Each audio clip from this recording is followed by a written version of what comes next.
March 13th, 1962. Lyman Lemnitzer, chairman of the Joint Chiefs of Staff, presents a proposal to Secretary of Defense Robert McNamara, named Operation Northwoods. The document proposed staging terrorist attacks in and around Guantanamo Bay to provide a pretext for military intervention in Cuba.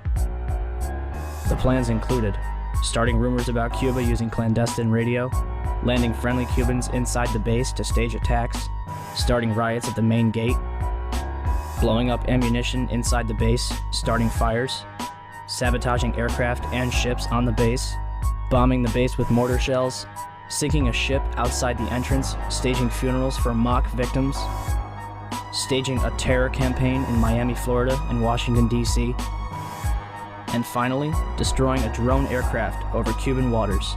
The passengers, federal agents in reality, would allegedly be college students on vacation. A plane at Eglin Air Force Base would be painted and numbered as a duplicate of a registered civil aircraft belonging to a CIA front in Miami. The duplicate would be substituted for the real plane and loaded with the passengers. The real plane would be converted into a drone. The two planes would rendezvous south of Florida. The passenger-laden plane would land at Eglin Air Force Base to evacuate its passengers and return to its original status. The drone would pick up the scheduled flight plan and, over Cuban waters, transmit a Mayday signal before being blown up by remote control. The plan is rejected by McNamara, and President John F. Kennedy personally removes Lemnitzer as chairman of the Joint Chiefs of Staff. December 1st, 1984. A remote-controlled Boeing 720 takes off from Edwards Air Force Base and is crash-landed by NASA for fuel research. Before its destruction, the plane flew a total of 16 hours and 22 minutes, including 10 takeoffs, 69 approaches, and 13 landings. August 1997. The cover of FEMA's Emergency Response to Terrorism depicts the World Trade Center in crosshairs. February 28, 1998. The Global Hawk, Raytheon's unmanned aircraft vehicle, completes its first flight over Edwards Air Force Base in California, at an altitude of 32,000 feet, cruising altitude for a commercial jetliner. 1999. NORAD begins conducting exercises in which hijacked airliners are flown into the World Trade Center and the Pentagon. June 2000. The Department of Justice releases a terrorism manual with the World Trade Center in crosshairs. September 2000. The Project for a New American Century, a neo-conservative think tank whose members include Dick Cheney, Donald Rumsfeld, Jeb Bush, and Paul Wolfowitz, releases their report, entitled Rebuilding America's Defenses. In it, they declare that the process of transformation, even if it brings revolutionary change, is likely to be a long one, absent some catastrophic and catalyzing event, like a new Pearl Harbor. October 24th, 2000. The Pentagon conducts the first of two training exercises called Moscow, which simulate a Boeing 757 crashing into the building. Charles Burlingame, an ex-Navy F-4 pilot who worked in the Pentagon, participates in this exercise before retiring to take a job at American Airlines, where, less than a year later, his Boeing 757 allegedly crashes into the building. April 2001. NORAD plans an exercise in which a plane is flown into the Pentagon, but is rejected as too unrealistic. June 2001. The Department of Defense initiates new instructions for military intervention in the case of a hijacking. It states that for all non-immediate responses, the Department of Defense must get permission directly from the Secretary of Defense.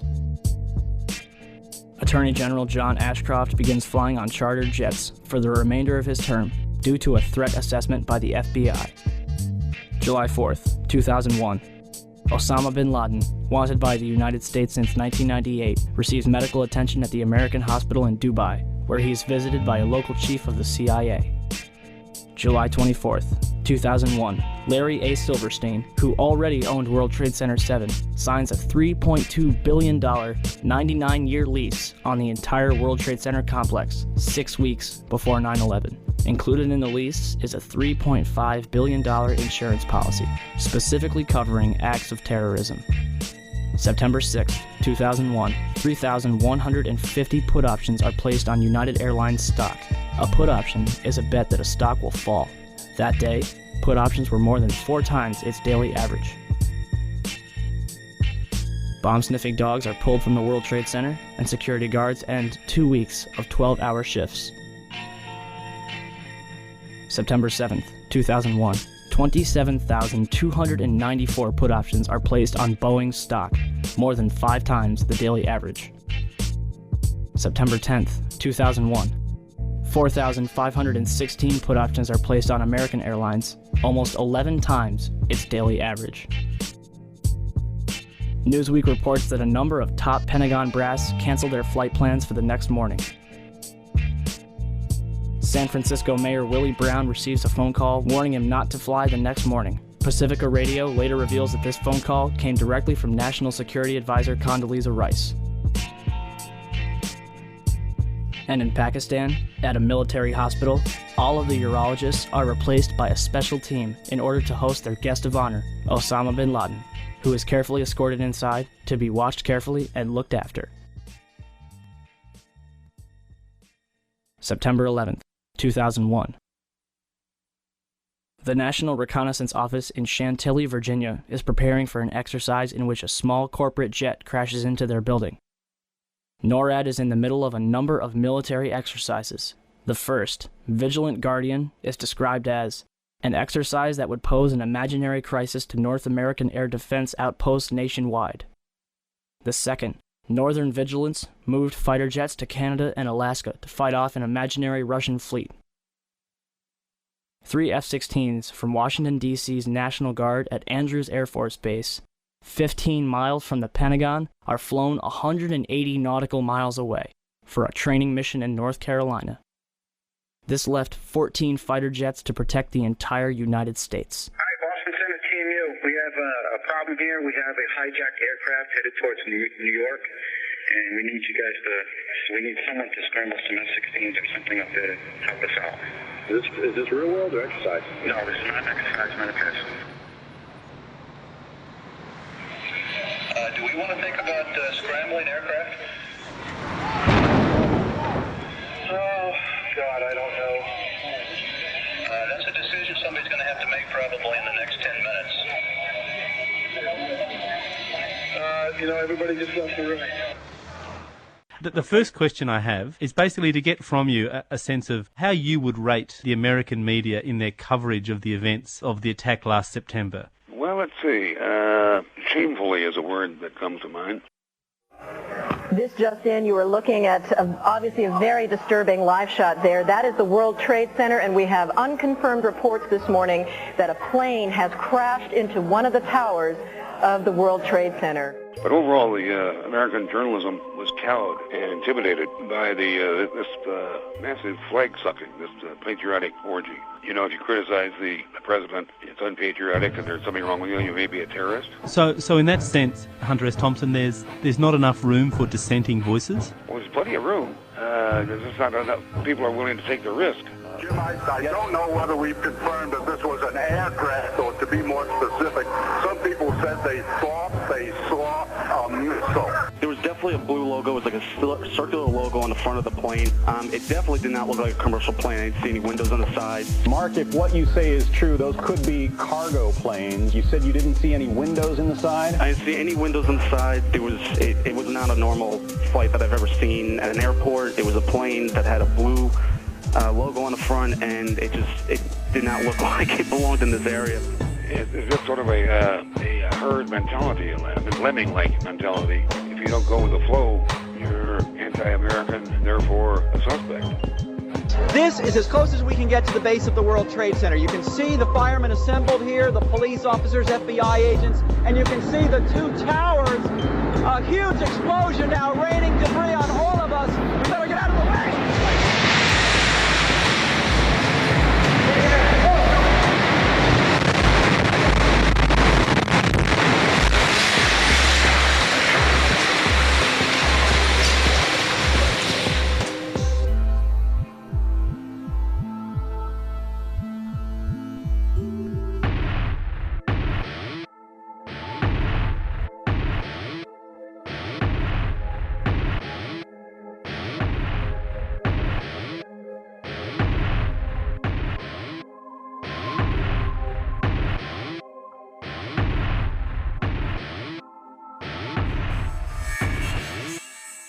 You sort of wonder when something like that happens, well, who stands to benefit? Who had the opportunity and the motive?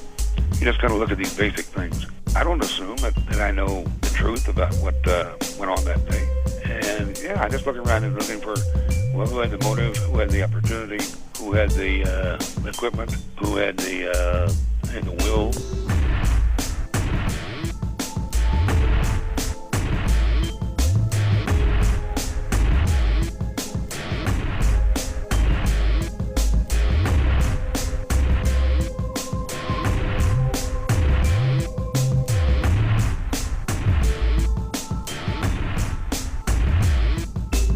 I spent enough time on the inside of, well, the White House and I've been in campaigns, and I've known enough of the people who do these things to know that the public version of the news, what an event, is never really what happened. And these people, I think, are willing to take that even further.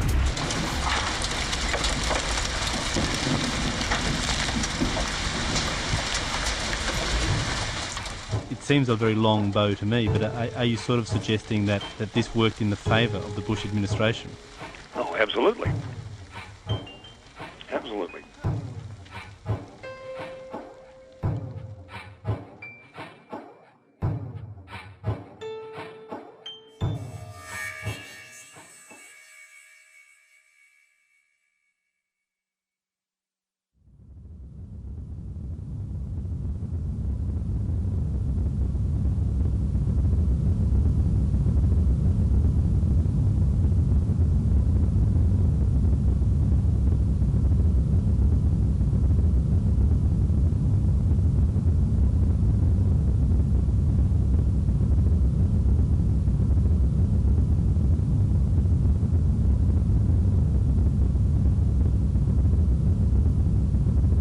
.938, Arlington, Virginia. Hani Hanyor allegedly executes a 330-degree turn at 530 miles per hour,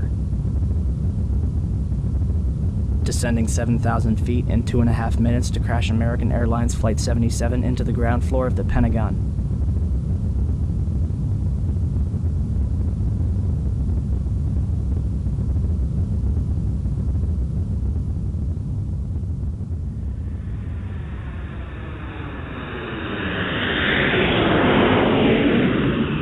Its final approach took it directly across Interstate 395.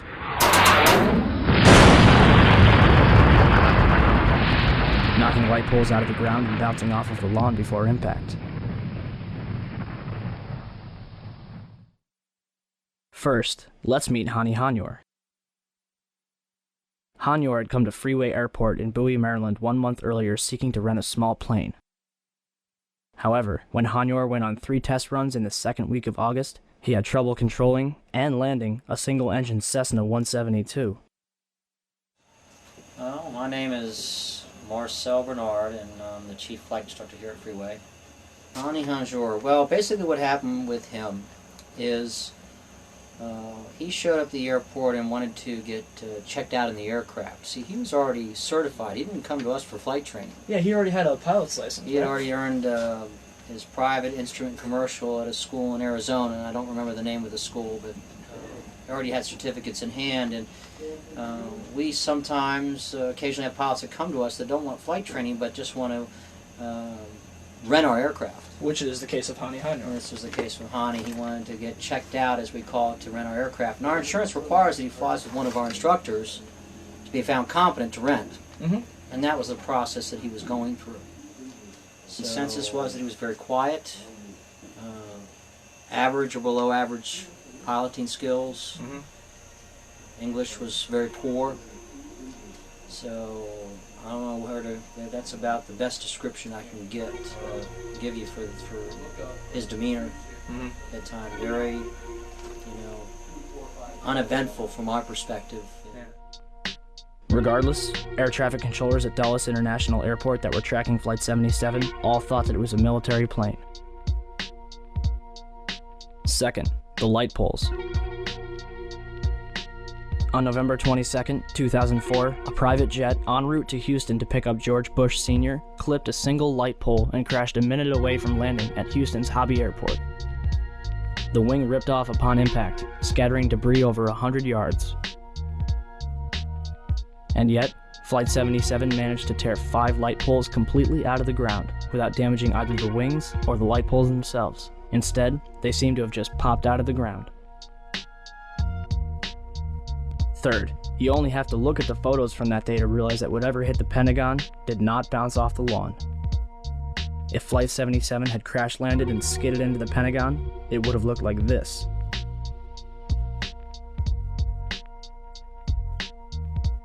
Instead, it looked like this, without a single scratch on the lawn. Fourth, why is there absolutely no trace of Flight 77?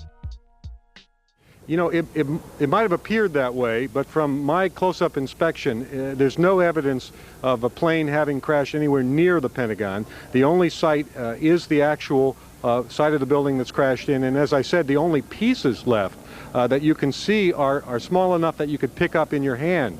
There are no large tail sections, wing sections, a fuselage, nothing like that anywhere around, which would indicate that the entire plane crashed into the side of the Pentagon. The official explanation is that the intense heat from the jet fuel vaporized the entire plane. Indeed, from these pictures, it seems that there is absolutely no trace of a Boeing 757. But if the fire was hot enough to incinerate a jumbo jet, then how can investigators identify 184 out of 189 people found at the Pentagon?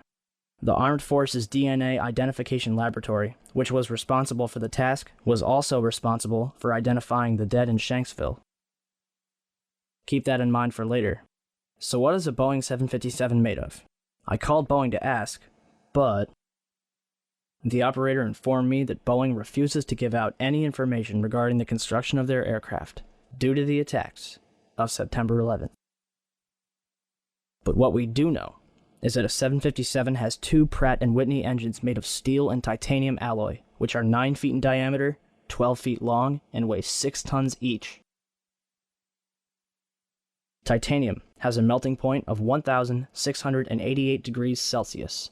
Jet fuel, also known as kerosene, is a hydrocarbon, which can retain a constant temperature of 1,120 degrees Celsius after 40 minutes, but only if the fuel is maintained. The fuel would have burned off immediately upon impact. Therefore, it is scientifically impossible that 12 tons of steel and titanium was vaporized by kerosene.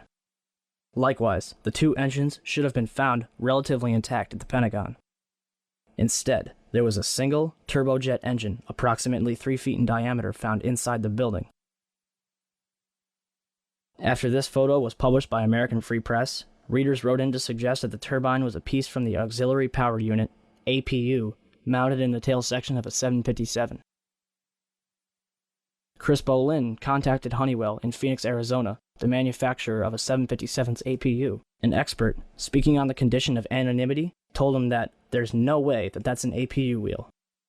Bolin then contacted Pratt & Whitney and Rolls-Royce, the 2 companies that manufacture 757 engines. Pratt & Whitney pointed Bolin towards Rolls-Royce, and John W. Brown, a spokesman for Rolls-Royce, told Bolin that it is not a part from any Rolls-Royce engine that I'm familiar with.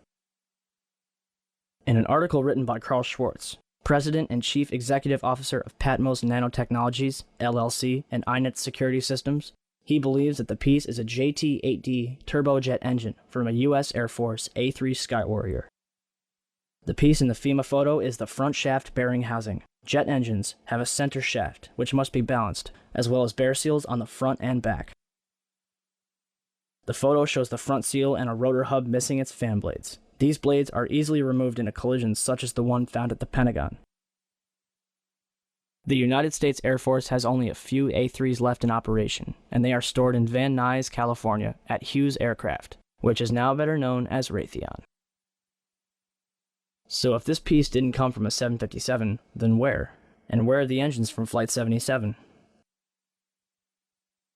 The second identifiable piece of debris was allegedly a piece of the fuselage. Skeptics have claimed that this is proof that Flight 77 hit the Pentagon. But this piece could have come from any American Airlines plane. And why is it not singed or scratched after a 530-mile-per-hour impact and a subsequent fireball? The third piece of debris was a diffuser case. Let's look a little closer at the diffuser case of a 757. Do you see the triangular bezels around the openings? Those are nowhere to be found on the case found at the Pentagon. The remainder of the debris was light enough to have been carried by hand, and employees at the Pentagon were seen carrying away a large box shrouded in a blue tarp. Why the mystery? If Flight 77 was vaporized on impact, it would be the first time in aviation history. For example, August 15, 2005, Helios Airways Flight 522, a Boeing 737 en route to Athens, Greece, crashed into a hillside at full speed. 121 passengers, all dead. Fire. Tail sections. Wing sections. Engines. Cockpit. Bodies. Catch my drift? Fifth, why is the damage to the Pentagon completely inconsistent with a Boeing 757?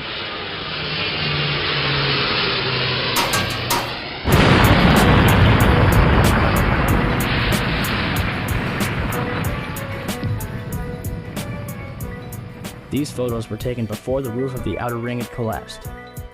The only damage to the outer wall is a single hole, no more than 16 feet in diameter. A Boeing 757 is 155 feet long, 44 feet high, has a 124-foot wingspan, and weighs almost 100 tons. Are we supposed to believe that it disappeared into this hole without leaving any wreckage on the outside? Why is there no damage from where the wings, or the vertical stabilizer, or the engines would have slammed into the building? Remember how big the engines were? If 6 tons of steel and titanium slammed into the Pentagon at 530 miles per hour, they would bury themselves inside the building, leaving 2 very distinct imprints. And yet, the only damage on the outside of the Pentagon is this single hole, with no damage from where the engines would have hit. Why are the windows next to the hole completely intact? Why are the cable spools directly in front of the hole completely untouched? And as for the inside of the Pentagon, there's another hole, approximately 16 feet in diameter, found on the other side of the C-ring, 3 rings from the impact. For that hole to have been caused by Flight 77, the Boeing would have had to smash through 9 feet of steel-reinforced concrete. The nose of a commercial airliner is composed of lightweight carbon. This is what usually happens to the nose of a commercial airliner in a plane crash. If the nose caused this hole, where's the rest of the debris from the plane? So what could blow a 16-foot hole in the outer ring of the Pentagon, smash through 9 feet of steel-reinforced concrete, and leave another 16-foot hole? A cruise missile. This is what Slobodan Milosevic's residence in Belgrade looked like after a Tomahawk cruise missile had hit it. See any similarities? 6. The eyewitnesses. Some saw a huge 100-ton commercial airliner. Standstill, and I looked off. I looked out my window. I saw this plane, a jet, American Airlines jet, coming. Some saw a small 8 to 20 passenger commuter plane. I saw what looked to be maybe a 20-passenger corporate jet, no markings on the side, coming in at a shallow. And some saw a United States military helicopter. When it occurred, he said that he saw a helicopter circle the building. He said that it appeared to be a U.S. military helicopter and that it disappeared behind the building where the helicopter landing zone is, and that he then saw a fireball go into the sky. So who's telling the truth? Take this into consideration. April Gallup was working in the Pentagon's west side when it was hit. In Jim Mars's book, Inside Job, April claims, while in the hospital, men in suits visited her more than once. They never identified themselves or what agency they worked for. They didn't tell her what to say, just made suggestions. For example, to take the compensation money and shut up. They also kept insisting that a plane hit the building. They repeated this over and over. But I was there, and I never saw a plane, or even debris from a plane. I figured this story is to brainwash people. So if a Boeing 757 didn't hit the Pentagon, then what did? Eyewitnesses inside and outside the building were thrown to the ground by what they described as a shockwave.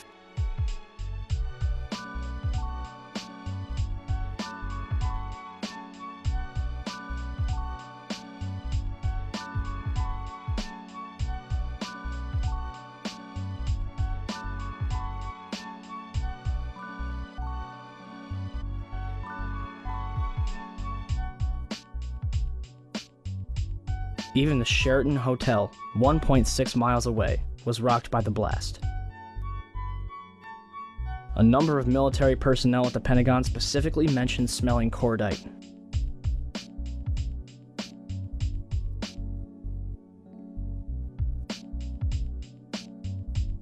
Cordite and jet fuel have two very distinct smells. Cordite is a compound used in ammunition which is comprised of nitroguanidine, nitrocellulose, and nitroglycerin. It is cool burning, produces little smoke and no flash, but produces a strong detonation wave.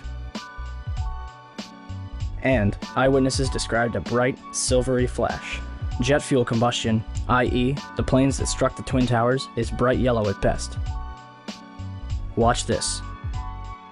A massive smoldering fireball. No silvery flash, no shockwave.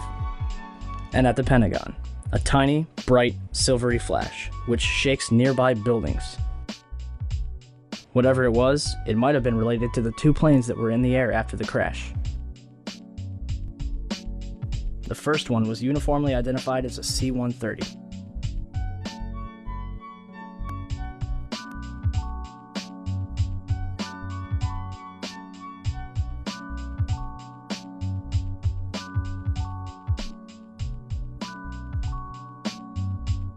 The second plane was an unmarked white plane flying over Washington, D.C. Aaron, I'm standing in Lafayette Park directly across from the White House, perhaps about 200 yards from the White House residence itself. About 10 minutes ago, there was a white jet circling overhead. Now, you generally don't see planes in the area over the White House. That is restricted airspace. No reason to believe that this jet was there for any nefarious purposes, but the Secret Service was very concerned, pointing up at the jet in the sky. It is out of sight now, best we can tell.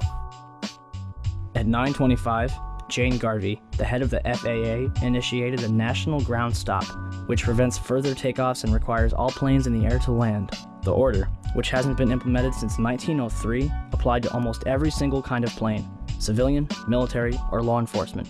Certain military flights were allowed to fly during this time, but the FAA isn't talking.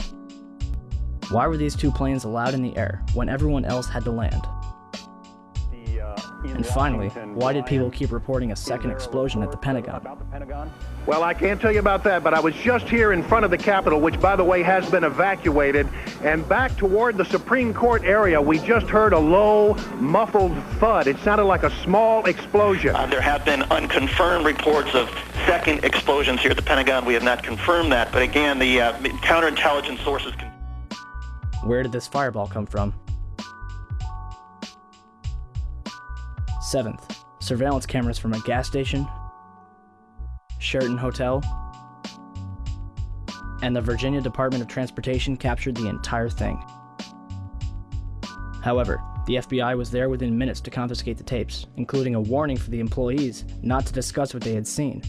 If the government wishes to prove once and for all that Flight 77 hit the Pentagon, all they would have to do is release one of those tapes. Instead, they released 5 frames from a camera across the heliport, even though none of them show a 757.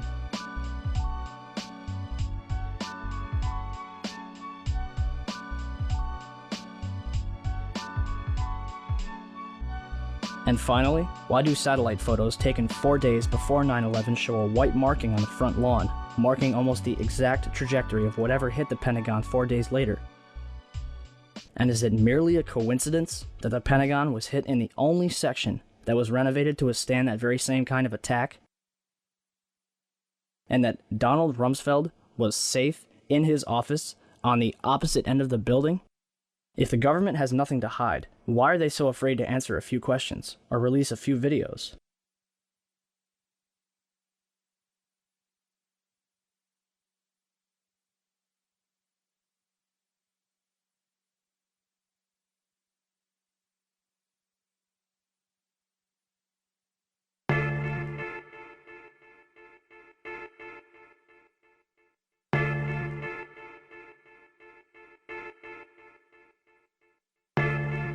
(9:59), New York City, New York.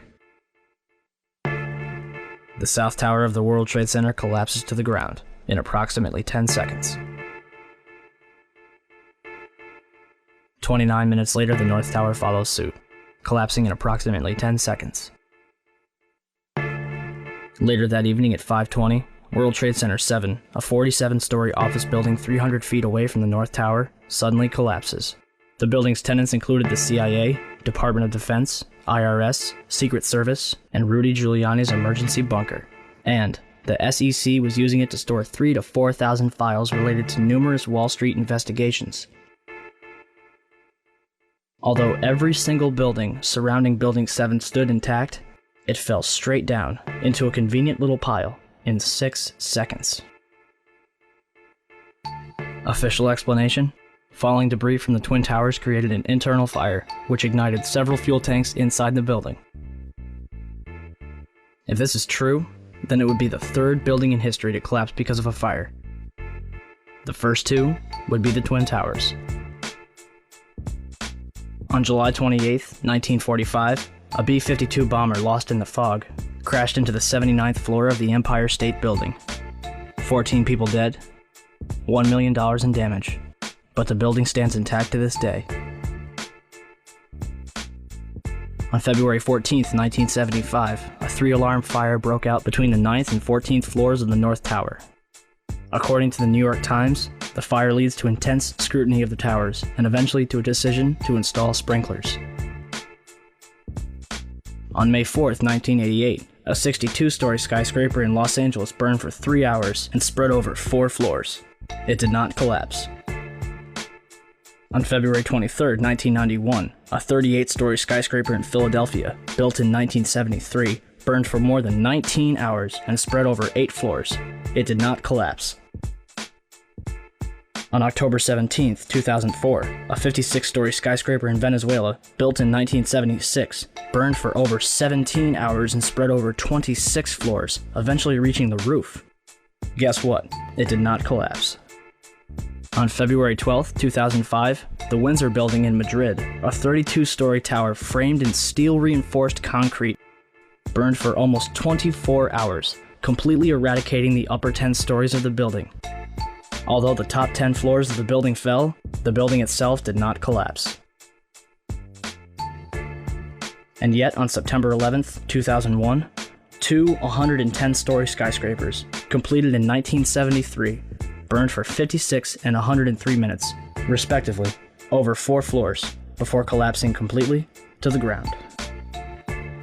One might argue that this was due to the construction of the World Trade Center. Let's look at what was inside those buildings.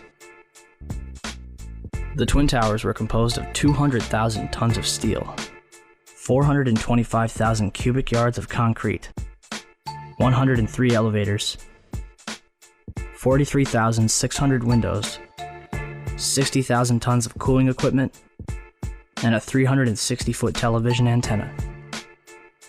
The core of each tower was 87 by 133 feet, comprised of 47 box columns 36 by 16 inches thick.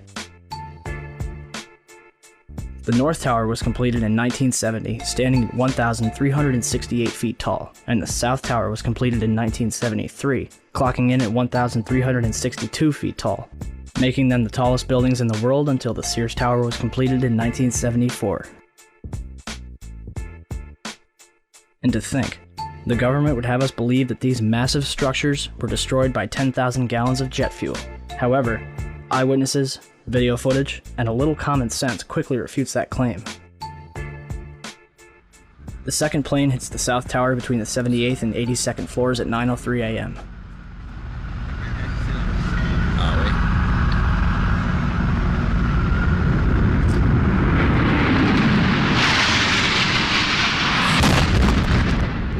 Barely hitting the southeast corner, the majority of the jet fuel exploding outside in a massive fireball.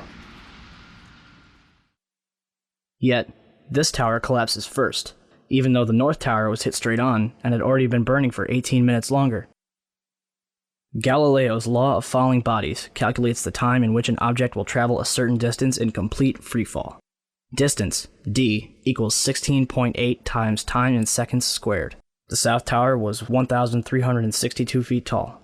1362 equals 16.08 times 84.7, or 9.2 seconds.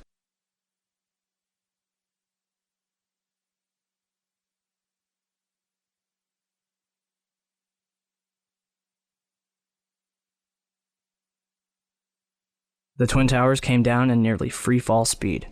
200,000 tons of steel shatters into sections no longer than a couple feet long. 425,000 cubic yards of concrete is pulverized into dust. Thousands of lives are extinguished instantly. So what brought down the World Trade Center? Let's ask the experts. Van Romero, Vice President for Research at New Mexico Institute of Mining and Technology. My opinion is, based on the videotapes, after the airplanes hit the World Trade Center, there were some explosive devices inside that caused the towers to collapse. The collapses were too methodical to be a chance result of airplanes colliding with the structures. 10 days later, certainly the fire is what caused the building to fail. Why would Romero change his mind so suddenly? Hyman Brown, Civil Engineering Professor and the World Trade Center's construction manager. It was over-designed to withstand almost anything, including hurricanes, high winds, bombings, and an airplane hitting it. Although the buildings were designed to withstand a 150-year storm and the impact of a Boeing 707, jet fuel burning at 2,000 degrees Fahrenheit weakened the steel. Kevin Ryan, Underwriters Laboratories, the company that certified the steel that was used in the World Trade Center, in a letter to Frank Gale of the National Institute of Standards and Technology. We know that the steel components were certified to ASTM E119. The time temperature curves for this standard required the samples to be exposed to temperatures around 2,000 degrees Fahrenheit for several hours, and as we all agree, the steel applied met those specifications.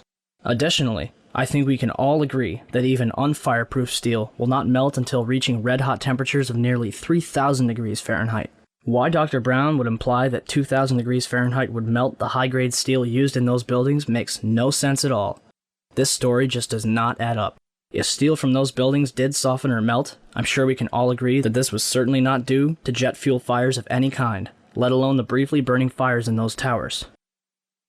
Ryan's statements directly contradict statements from so-called experts, which claim that 2,000 degree heat inside the World Trade Center caused the towers to collapse. Days after writing this letter, Kevin Ryan was fired from his position. Not even the experts agree with each other. So what else could have caused the Twin Towers in Building 7 to collapse? 10 o'clock Eastern Time this morning, just collapsing on itself. The second building that was hit by the plane has just completely collapsed. We have no idea what caused this.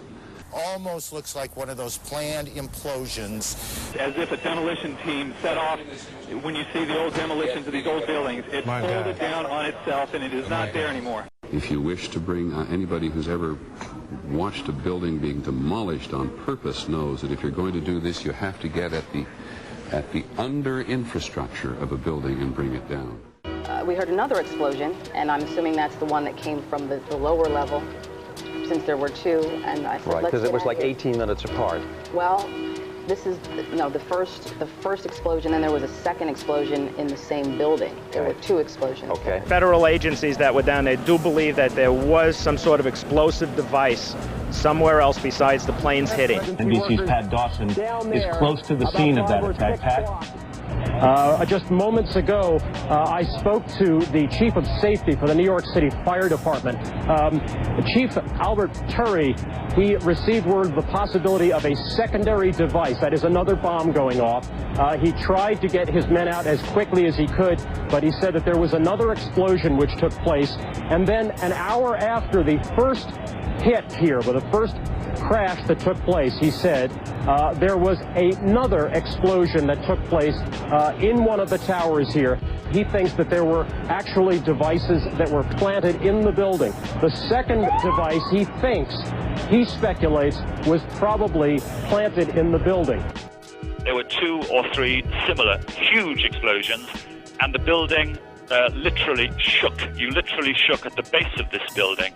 First one and then the other. Some say after secondary explosions. When a big explosion happened, all of a sudden the elevator blew up, smoke. I dragged the guy out. His skin was hanging off, and I dragged him out, and I helped him out of to the ambulance. Walking down the stairs, we made it to the 8th floor.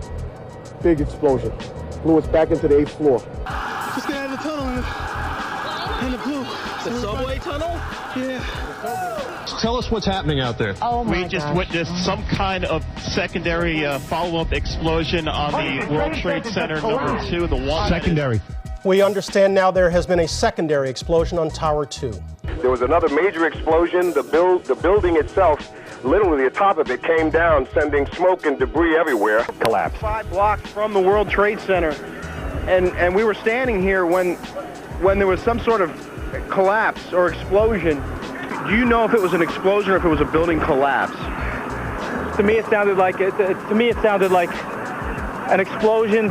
When I try to save people, in the moment we heard a big explosion coming down. Everything just went black. Everything came down, glass started popping. People got hurt, stuff went on top of them. And it was a big explosion. Everything got dark, real dark, like snow. The FBI is here, as you can see. They had roped this area off. They were taking photographs and securing this area just prior to that huge explosion that we all heard and felt. Coming over our radio, get out of the area, the second tower is coming down. They tell you the second tower is coming down? Yes, it's about to collapse. At 10:30, I tried to leave the building, but as soon as I got outside, I heard a second explosion and another rumble and more smoke and more dust. I ran inside the buildings, the chandelier shook, and again, black smoke filled the air. Within another 5 minutes, we were covered again with more silt and more dust. And then a fire marshal came in and said we had to leave because if there was a third explosion, this building might not last. We just saw that as well. The second tower, the only one that was standing, tower number 1, we saw some kind of explosion, a lot of smoke come out of the top of the tower, and then it collapsed down onto the streets below. David Lee, what can you tell us? John, just seconds ago there was a huge explosion, and it appears right now the second World Trade Tower has just collapsed.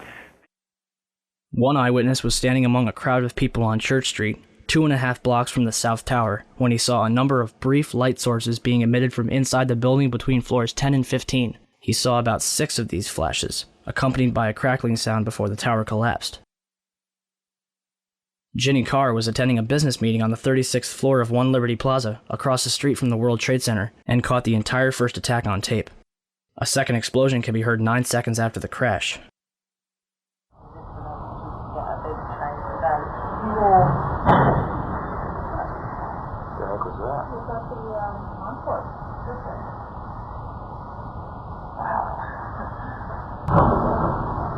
sounds like something crashed.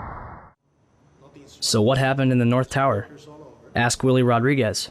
Willie, a janitor who worked in the World Trade Center for 20 years, was in sub-level 1 when the North Tower was hit. And all of a sudden we hear boom! I thought it was a generator that blew up on the basement. And I said to myself, oh my God, I think it's a generator. And I was going to verbalize it. When I finished saying that in my mind, I hear boom! Right on the top, pretty far away. So it was a difference between coming from the basement and coming from the top. And that's, everybody started screaming. And a person comes running into the office saying, explosion, explosion, explosion. He got his hand extended and all the skin was pulled from his under his arm, all the way to the top of the fingertips, and it was hanging on both arms. Hanging and hanging. And then I look at his face and he was missing parts on his face. And I said, what happened? What happened? And he said, the elevators, the elevators. And there were many explosions, and when I actually talk about those explosions, they said that, well, there were so many kitchens in the building, and they have probably those gas canisters. And I say, I don't believe that, because the building was a Class A building. There are very strict guidelines of what you can put in a kitchen, and I really doubt it was gas. So there was a lot of misconceptions of what happened on that day in terms of the explosions. But up to date, I haven't received an actual explanation about the different explosions that I heard on the upper floors and not all the way to the top. The windows in the lobby of the North Tower were blown out, and marble panels were blown off of the walls. This was brushed off as damage from a raging fireball that went barreling down the elevator shafts. However, the World Trade Center's core and elevator shafts were hermetically sealed, aka airtight. The fire could not possibly have had enough oxygen to travel 1,300 feet down, retaining enough energy to destroy the bottom 8 floors of the building. On 9/11, New York City lost 343 firefighters at the World Trade Center. Since they were the ones inside the towers before and as they collapsed, I'd say they've got a pretty good grasp on what happened. So what does the FDNY think? First, we had this interview from the Naudet brothers documentary. It was like the first thing that was. There was nobody there. Where the fuck? What do we do? We made it outside. We made it about a block. We made it at least two blocks, and we started running. Floor by floor, it started popping out. It was if they had detonated. If they were planned to take down a building. Boom, boom, boom, boom, boom, boom, boom. All the way down. I was watching it and running. Just ran up West Street. And then you just sort of this cloud of shit chasing you down. Couldn't outrun it. In these interviews, numerous members of Engine 7 described explosions preceding the collapses, not to mention the damage to the lobby of the North Tower. I heard a loud boom. And my first thing, I was right at the desk there on the left-hand side when you come into Tower 1. And I walked out, I didn't go out. I walked to where all the doorway was, the glass were broken, and I looked out, and I seen in the building across the street, I seen the shadow coming, I seen just the shadow in the building across the street coming down. And with that, I wasn't expecting to see the damage that I saw in the lobby. And the people, the bodies, the burnt people, the injured people, I really wasn't prepared for that. The lobby is about 6 stories high, and the lobby looked as though a bomb had exploded there. All the glass was taken out. There were 10-foot by 10-foot marble panels that were once walls. They were loose from the wall of the Trade Center. I went around by the freight elevator and I could see it was just blown. It was just a giant shit. 30th floor. We hear another explosion. And at that time we heard a huge explosion. Firefighter Louis Caccioli told People Weekly, "I was taking firefighters up in the elevator to the 24th floor to get in position to evacuate workers. On the last trip up, a bomb went off. We think there were bombs set in the building." For more than a year, the Port Authority blocked the release of a tape of firefighters' transmissions from the World Trade Center on 9/11. In November 2002, the tape was finally released to the New York Times and other news outlets. Why did it take so long to get the tape released? I got an eyewitness who said there was an explosion on floor 7-8. 7-8. We've just had another explosion. Warren Street, because of the secondary explosion. We've got numerous people covered with dust from the secondary explosion. And we got another explosion on the tower, 1013. 1013. Number 2 has had a major explosion and what appears to be a complete collapse surrounding the entire area. Who's involved in the secondary explosion at Tower 1K? I've got 5. Chief Palmer had reached the fire on the 78th floor of the South Tower and devised a plan to put it out. We got 2 isolated pockets of fire. We should be able to knock it down with 2 lines. Right know that. 78th floor, numerous 1045 call horns. If the 78th floor was a raging inferno like the government would have us believe, then Palmer wouldn't have gotten as far as he did, and certainly wouldn't have been able to put it out. On August 12, 2005, an additional 15 hours of radio transmissions and transcripts of interviews with firefighters was finally released to the public. Firefighters described 2 events consistent with a controlled demolition: bright flashes from inside the building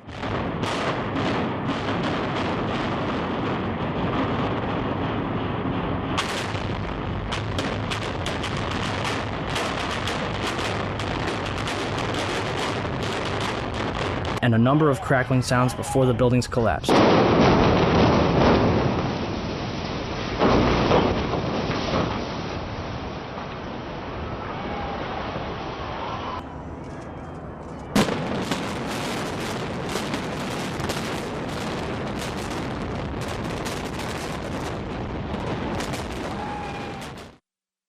What does science have to say about the collapses? The collapse of the World Trade Center was picked up by Columbia University's observatory in Palisades, New York. The South Tower registered as a 2.1 earthquake. The North Tower registered as a 2.3 earthquake. Won Young Kim told Chris Bolin that their seismographs pick up underground explosions from a quarry 20 miles away. These blasts are caused by 80,000 pounds of ammonium nitrate and cause local earthquakes between magnitude 1 and 2. The 1993 bombing of the World Trade Center did not even register because it was not coupled to the ground. During the collapse, most of the energy of the falling debris was absorbed by the towers and the neighboring structures, converting them into rubble and dust or causing other damage, but not causing significant ground shaking. Mark Loiseau, the president of Controlled Demolition Incorporated, told the American Free Press that in the basements of the World Trade Center, where 47 central support columns connected to the bedrock, hot spots of literally molten steel were discovered more than a month after September 11th. These incredibly hot areas were found at the bottoms of the elevator shafts, down 7 basement levels. The molten steel was found 3, 4, and 5 weeks later when the rubble was being removed. He said that molten steel was also found at World Trade Center 7. The highest temperature was in the east corner of the South Tower, where a temperature of 1,377 degrees Fahrenheit was recorded. The molten steel in the basement was more than double that temperature. Do you still think that jet fuel brought down the World Trade Center? In all the videos of the collapses, explosions can be seen bursting from the building 20 to 30 stories below the demolition wave. Here,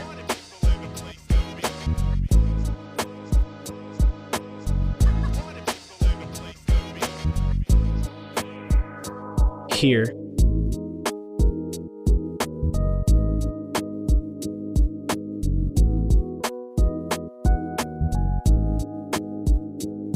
here,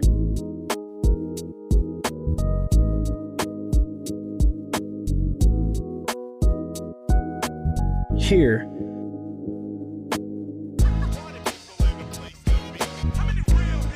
here,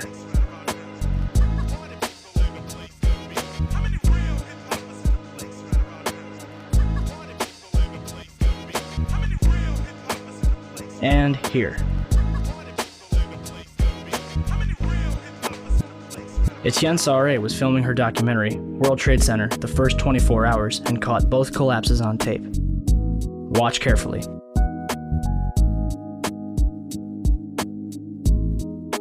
The tripod shakes 12 seconds before the North Tower begins collapsing. And something is knocked off the right-hand side of the building.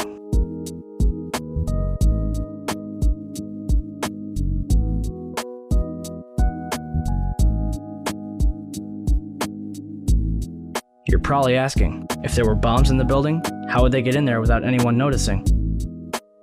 Ben Fountain, a financial analyst who worked in the World Trade Center, told People magazine that in the weeks before 9/11, there were a number of unannounced and unusual drills where sections of both the Twin Towers and Building 7 were evacuated for security reasons. Daria Cord, a guard in the North Tower, told Newsday that security detail was working 12-hour shifts for 2 weeks before 9/11, but on Thursday the 6th, bomb-sniffing dogs were abruptly removed from the building. So who authorized all this? President Bush's brother, Marvin, was board of directors at Securicom from 1993 until fiscal year 2000. Securicom, now known as Stratasec, is an electronic security company backed by Kuwait American Corporation, which provided security for United Airlines, Dulles International Airport, and from the early 1990s up to the day of 9/11, the World Trade Center. Marvin is also the former director at HCC Insurance Holdings, which insured parts of the World Trade Center on 9/11. More information on this was supposed to be disclosed and never was. To date, the SEC has not revealed what they have learned. If only we could examine the debris from the World Trade Center and figure out what happened. Unfortunately, Mayor Giuliani began shipping the remains off to recycling yards overseas before investigators could even examine it. Not even FEMA was allowed into Ground Zero. Essentially, they blocked off a crime scene and destroyed all the evidence. Guess who was allowed into the site? Controlled Demolition, who was also responsible for cleaning up after the Oklahoma City bombing in 1995. It gets better than that. On July 15, 2001, Controlled Demolition destroyed 2 400-foot-tall fuel reserve tanks from the World War II era. The demolition was conducted for no apparent reason and drew numerous complaints from the neighborhood. The site remains vacant to this day, and a reason for the demolition has never been disclosed. Regardless, I think what happened to the World Trade Center is simple enough. It was brought down in a carefully planned controlled demolition. It was a psychological attack on the American people, and it was pulled off with military precision.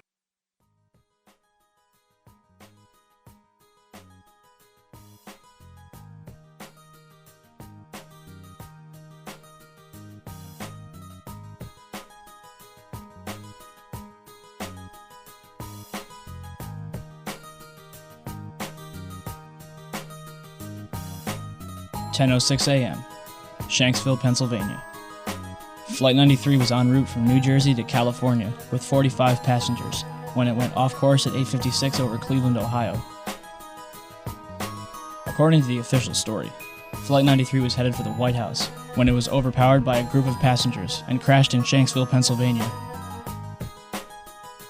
Out of all of the events of 9/11, the one that has caused the most confusion is Flight 93.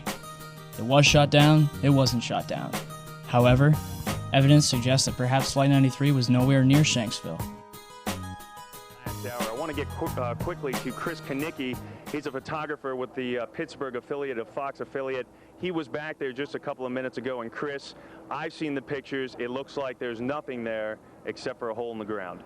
Basically, that's right. The only thing you could see from where we were was a big gouge in the earth and some broken trees. We could see some people walking around in the area, but from where we could see, there wasn't much left. Any large pieces of debris at all? No, there was nothing that you could distinguish that a plane had crashed there. Smoke, fire? Nothing. It was absolutely quiet. It was actually very quiet. Nothing going on down there, no smoke, no fire. Just a couple of people walking around. They look like part of the NTSB crew walking around looking at the pieces. How big would you say that hole was? From my estimates, I would guess it was probably about 20 to 15 feet long and probably about 10 feet long or 10 feet wide. What could you see on the ground, if anything, other than dirt and ash? And you couldn't see anything. You could just see dirt, ash, and people walking around, broken trees. Wally Miller, a Somerset County coroner, told the Houston Chronicle, "It looked like somebody just dropped a bunch of metal out of the sky." In the Washington Post, "It looked like someone took a scrap truck, dug a 10-foot ditch, and dumped trash into it. And as for the passengers, I stopped being coroner after about 20 minutes because there were no bodies there." In the Pittsburgh Review, "I have not, to this day, seen a single drop of blood. Not a drop." It would seem that, on one day, for the second time in history, an entire plane, along with its passengers, disappeared upon impact. There are no signs of any survivors at the site of a Nigerian plane crash. That is the word from the Red Cross, which has a representative on site. The first pictures of the crash scene show a large crater with the Boeing 737 broken into small pieces. The plane crashed shortly after taking off from Lagos in a heavy storm. The flight was going to the Nigerian capital of Abuja and was believed to be carrying some senior Nigerian officials. So if Flight 93 didn't go down in Shanksville, then where? You ready for this? Cleveland. At 11:43 on September 11th, WCPO, a local TV station in Cincinnati, Ohio, reported that 2 planes landed at Cleveland Hopkins Airport due to a bomb threat. United Airlines identified one of the planes as Flight 93. Are you confused? Well, it gets better. Check it out. At approximately 10 a.m., Cleveland Hopkins Airport was evacuated amidst rumors that a hijacked plane was going to land. Passengers had to leave, but couldn't drive. They had to walk or hitchhike. Buses weren't allowed to leave. People were sent home. According to Associated Press and local Ohio papers, one plane landed at approximately 10:45. But Delta Airlines confirmed that their plane, Delta 1989, landed in Cleveland at 10:10. Therefore, Flight 93 landed at Cleveland at approximately 10:45. Authorities searched Delta 1989 for over 2 hours, and passengers were questioned individually. The plane dealer reported that the plane was evacuated at 12:30, but the Akron Beacon reports that a plane was evacuated at 11:15, which would make that Flight 93. Mayor White reported that the plane had 200 passengers. But a passenger from Delta 1989 describes 60 or so passengers. So at 11:15, 200 or so passengers were released from Flight 93. The passenger from Delta 1989 states that she was taken into FAA headquarters. But other reports say that passengers were brought into the NASA Glenn Research Center, located near the west end of the airport, which had already been evacuated. So, to sum up, Delta 1989 landed at 10:10, was evacuated at 12:30, almost 2.5 hours later, and 69 passengers were taken to FAA headquarters. Flight 93 landed at 10:45 and evacuated within a half hour. 200 or so passengers quickly taken to an empty NASA research center. Why did it take 140 minutes to evacuate 69 passengers when 200 were evacuated in a half hour? We can assume that the passengers from Delta 1989 are safe somewhere. The question remains, what happened to the 200 or so passengers from Flight 93? It's interesting to note that the combined total of all the passengers from all 4 flights is 198, or 243, depending on who you ask. We may never know what really happened to Flight 93, but we do know what didn't happen.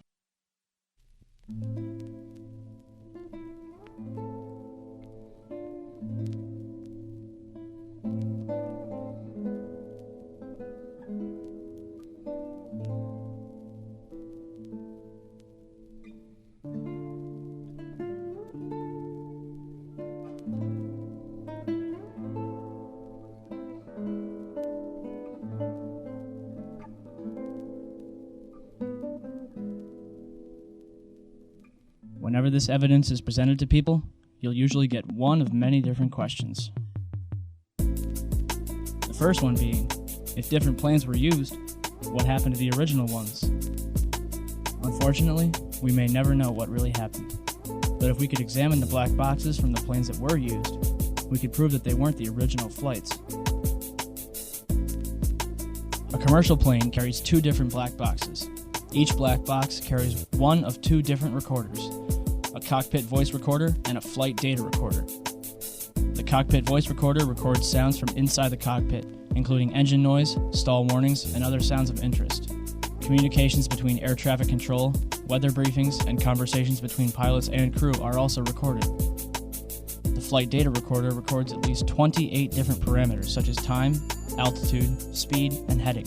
Some also record more than 300 other in-flight characteristics, anything from autopilot to smoke alarms.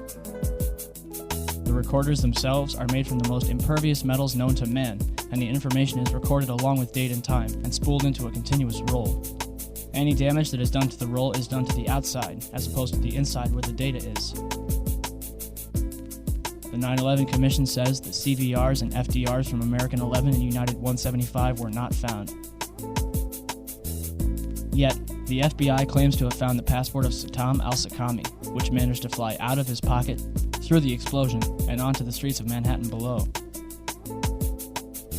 So, 4 different black boxes, made from the most resilient materials known to man, were destroyed. Yet, a passport, made from a fragile material known as paper, managed to survive? Who writes this stuff? Ted Lepatkowitz, spokesman for the National Transportation Safety Board, told CBS News that it's extremely rare that we don't get the recorders back. I can't recall another domestic case in which we did not recover the recorders. Turns out Ted's right. Nicholas DeMasi, a firefighter who helped the recovery efforts, claims in the book Behind the Scenes, Ground Zero, "At one point, I was assigned to take federal agents around the site to search for the black boxes from the planes. There were a total of 4 black boxes. We found 3. I guess it all comes down to who you'd rather believe." FBI Director Robert Mueller said Flight 77's data recorder provided altitude, speed, headings, and other information, but the voice recorder contained nothing useful. And Donald Rumsfeld said the data on the cockpit voice recorder was unrecoverable. As for Flight 93, it was the only flight where the cockpit voice recorder was recovered. It was played for the families in April 2002, but not before they signed an agreement saying that they wouldn't talk about it. They couldn't even take notes. And for some reason, the last 3 minutes of the tape was unaccounted for.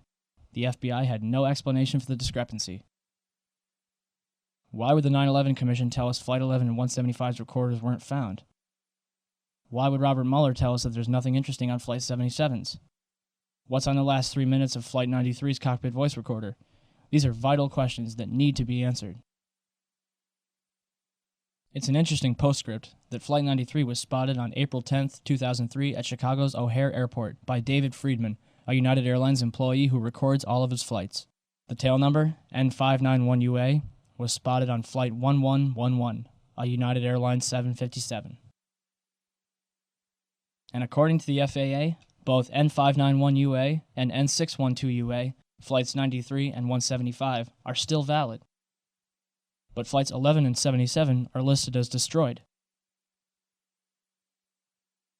Not to mention that they were not even scheduled to fly on September 11th. Next, what about the cell phone calls? For starters, the calls themselves are extremely peculiar. Most of them are only a couple sentences long before the callers end the conversation, only to call back later. Flight attendant Betty Ong allegedly placed a call from Flight 11, according to the 9/11 Commission. Although the conversation lasted 23 minutes, only 4.5 minutes was recorded. What is your name? Okay, my name is Betty Ong. I'm number 3 on Flight 11. Okay. And the cockpit is not answering their phones. And there's somebody stabbed in business class, and we can't breathe in business class. Somebody's got mace or something. Okay, our number 1 got stabbed. Our purser is stabbed. Nobody knows who stabbed who, and we can't even get up to business class right now because nobody can breathe. Our number 1 is stabbed right now. Okay. And our number 5, our first class passengers, our first class galley flight attendant and our purser has been stabbed. And we can't get the cockpit. The door won't open. Does Miss Ong sound like a woman on a hijacked plane who just saw 3 people murdered? Why is nobody in the background screaming? Flight attendant Madeline Sweeney allegedly talked with her ground manager Michael Woodward for 25 minutes. She describes 4 hijackers. The FBI says there were 5. She says the hijackers were in rows 9 and 10. The FAA says they were all in row 8. Near the end, she screams, "I see buildings. Water. Oh my God." Madeline was a flight attendant out of Boston for 12 years. I think she would have recognized Manhattan. A man claiming to be Mark Bingham called his mother Alice, who is visiting his sister-in-law. The caller says, "Mom, this is Mark Bingham. When was the last time you called your mother and used your full name? I just want to tell you that I love you. I'm on a flight from Newark to San Francisco, and there are 3 guys on board, and they say they've taken over the plane, and they say they have a bomb. I'm calling you from the airphone." And then, "You believe me, don't you, Mom?" "Yes, Mark, I believe you. Who are these guys?" Then he was interrupted by someone who was speaking in a low-toned male voice, speaking what sounded like English. After 30 seconds of muffled sounds, the caller repeats, "I'm calling you with an airphone." His mother asks him again, "Who are these guys?" After another pause, he returns and asks again, "You believe me, don't you, Mom?" There was another pause, and the phone just trailed off. To date, none of these calls, except for Betty Ong's call to American Airlines, has been released to the public. But to be honest, none of that matters. Why? Because none of these calls could have taken place. Key Dudney of Physics911.net conducted some research of his own. In an experiment called Project Achilles, he took a series of cell phones onto a Cessna 172 and flew up to 8,000 feet to determine the success rate as the plane got higher. At 4,000 feet, he had a 0.4 success rate. At 8,000 feet, he had a 0.1 success rate. For 32,000 feet, cruising altitude for a commercial airliner, he calculated a 0.006 success rate, less than 1 in 100th of a chance. Don't believe me? Even American Airlines has put their foot in the government's mouth. On July 15, 2004, passengers aboard a commercial American Airlines flight were able to send and receive calls from their cell phones as if they were on the ground, thanks to a cell station that was installed into the plane. It worked great. I called the office, I called my wife, I called a friend in Paris. They all heard me great, and I could hear them loud and clear. Why would American Airlines spend thousands of dollars on this technology in 2004 when cell phones worked so well on September 11, 2001? The cell phone calls were fake, no question about it. So how is it possible to fake a person's voice? In 1999, the Los Alamos Laboratory in New Mexico revealed their voice morphing technology.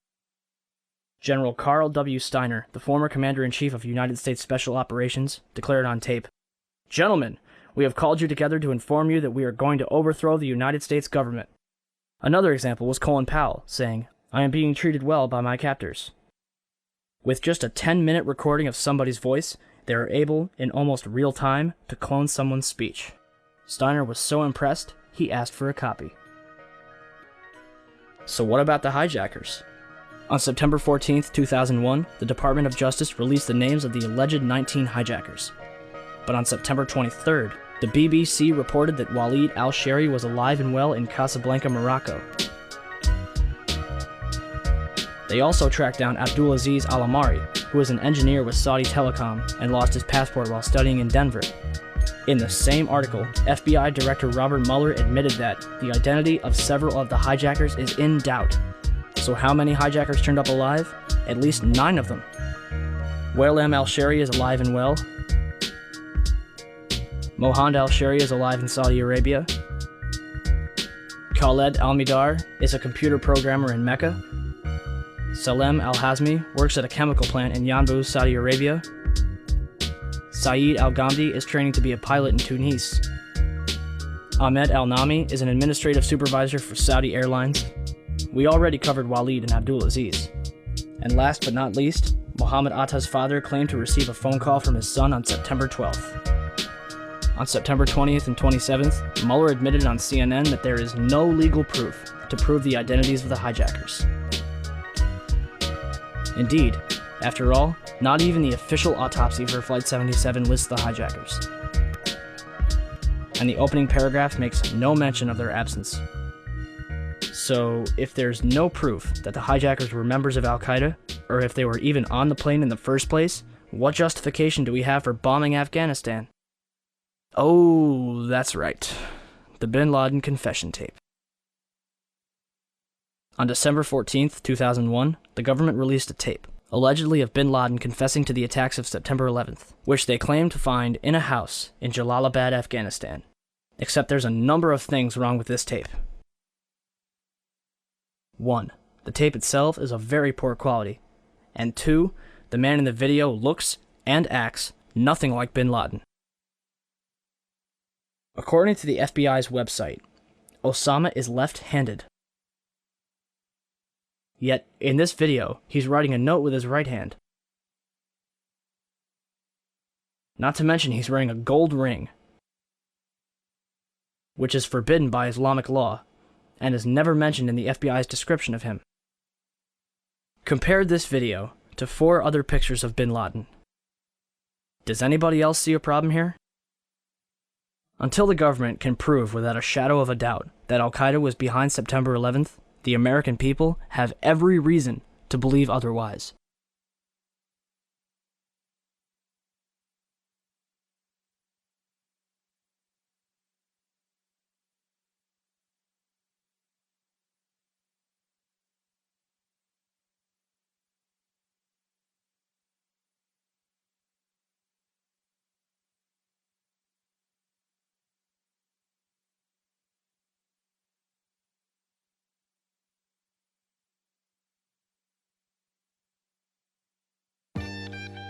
And now for the last question of all. Why would our government do such a thing? I hope you're sitting down. First, we have Larry Silverstein, the man who purchased the World Trade Center in July 2001. After September 11th, Silverstein demanded $7.2 billion from his insurers, claiming that each plane counted as a separate act of terrorism.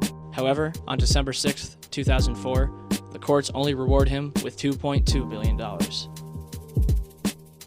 Next, we have the put options that were placed on United Airlines, American Airlines, and Boeing.